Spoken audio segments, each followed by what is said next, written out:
So magandang araw po sa inyong lahat, sa aking mga subscriber at sa mga electronic enthusiast dyan na nag-aaral na nais mag-aral ng electronics. So magandang araw po. So sa araw pong ito ay didiscuss natin ang isa sa mga pinaka-fundamental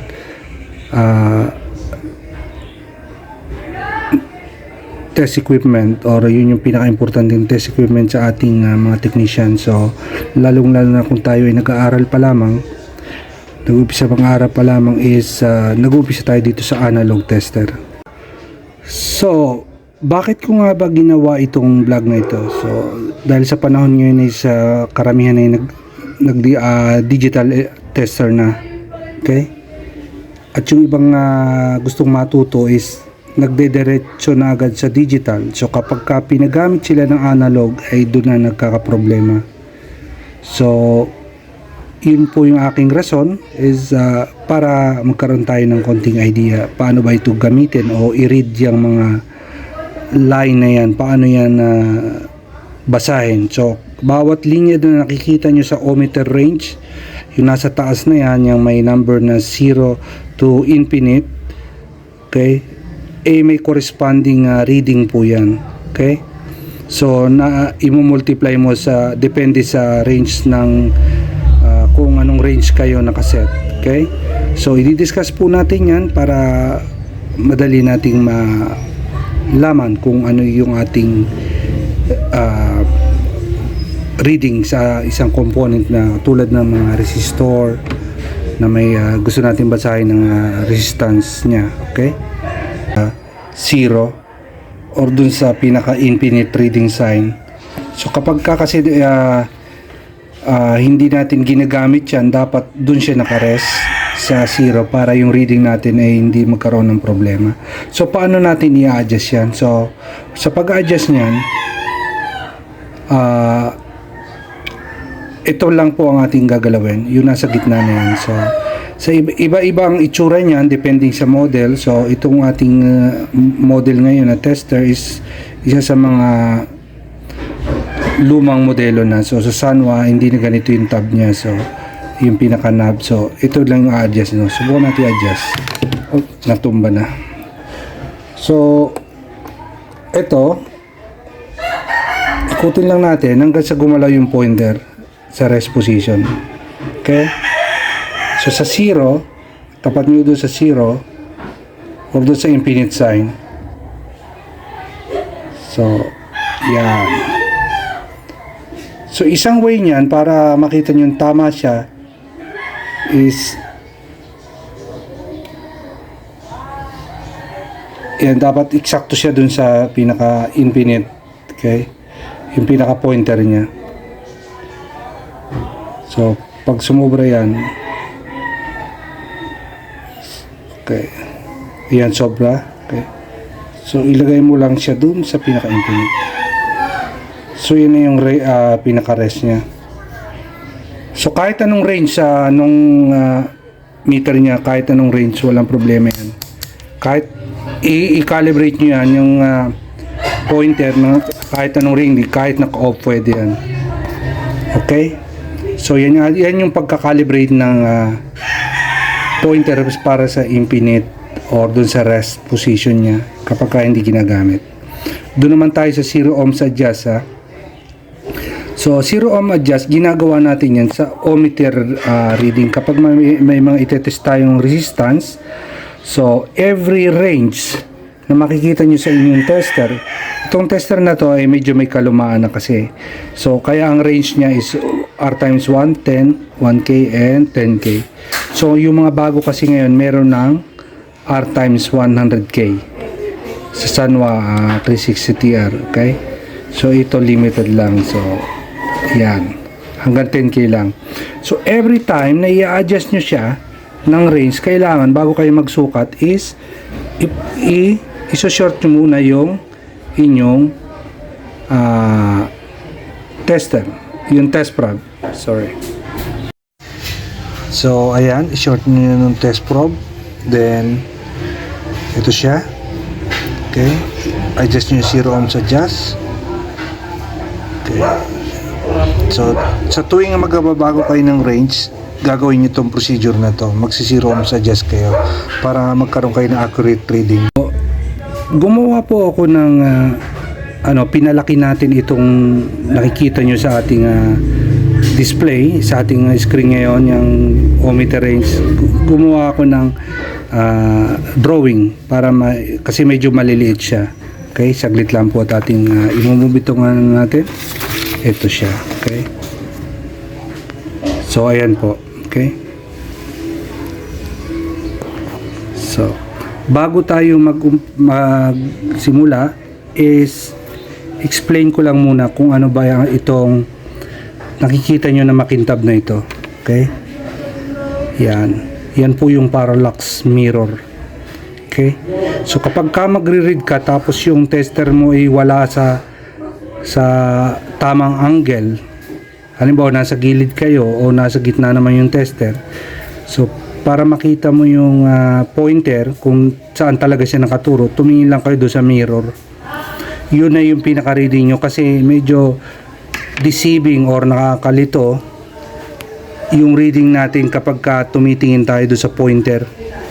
Kala mo nakatutok, halimbawa nakatutok sa 50, yung pala ay lagpas ng 50, so mali na yung reading mo. So titingnan mo yung parallax mirror. So magkakaroon siya ng shadow. Ayan, makikita nyo siya. Pakita natin.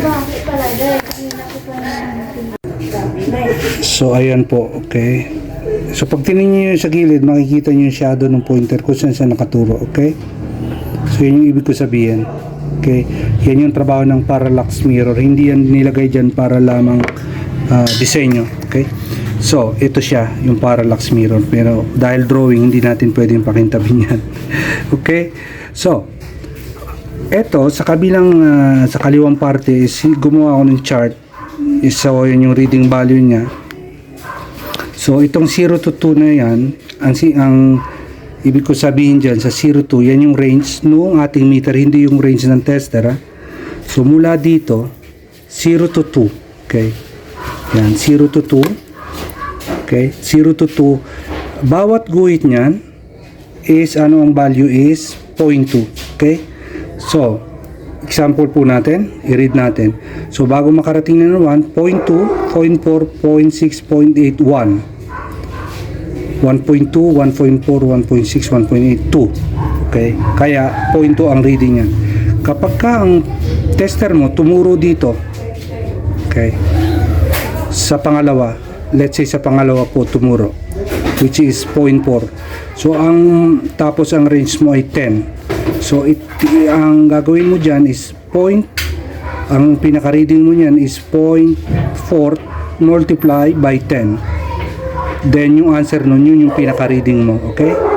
So dito naman sa isa, 2 to 5 at 2 to 10. 2 to 10 ang reading natin is 0.5. Bakit 0.5? 5, 5.5, 6, 6.15, 7, 8.5, 7.5, 8, 8.5, 9.9, 9.5, and 10. So 0.5 po yan per reading. So kapag ka pumalo kayo dito, so 5.1, 5.5 multiplied by 10. So yung answer nun, yun yung resistance value. Okay, so range 10 to 20. So ito naman yung 10 to 20. So ang value niyan is 1, 10, 11, 12, 13, 14, 15 to 20. So kapag tumuro ka dito, 18 multiply by 10 is, yun yung answer nyo is 180. Okay, so 20 to 50. Okay, 20 to 50 reading natin is 2 per line.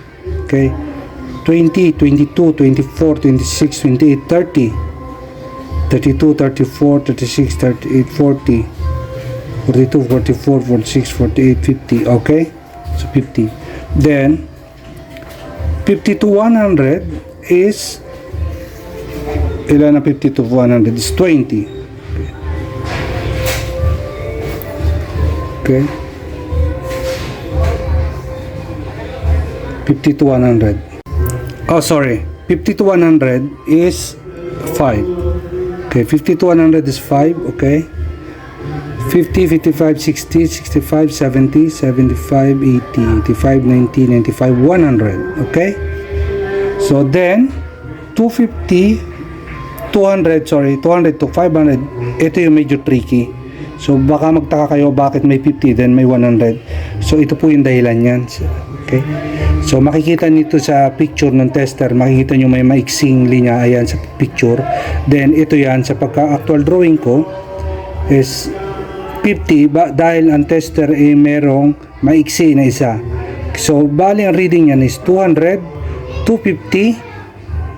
Okay, 250 yan. So ewan ko bakit ganyan ang ginawa nila sa mga tester. So 200, 250, then 300, 400, 500. So kaya 100 siya. So 100 ito, from here 100 na siya.